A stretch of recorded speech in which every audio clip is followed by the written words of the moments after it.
Sugar మా ఇంట్లో మా భార్యకో, మా భర్తకో ఉందండి.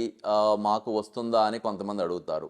కొంతమంది మా తల్లిదండ్రులకు ఉందండి, మాకొస్తుందా అని అడుగుతారు. కొంతమంది మాకుందండి, మా పిల్లలకొస్తుందా అని అడుగుతారు. దీనిలో భార్యకి ఉంటే భర్తకి రాదు, భర్తకి ఉంటే భార్యకి రాదు. ఆ రిలేషన్ వరకే ఖచ్చితంగా ఇబ్బంది లేకుండానే ఉంటుంది. కానీ తల్లిదండ్రులు గనక ఉంటే పిల్లలకి రావటానికి కొంత అవకాశం ఉంటుంది. అది ఎట్లా మనం ఎంత పర్సెంటేజ్ ఏంటి అనే దాన్ని ఖచ్చితంగా చెప్పలేము.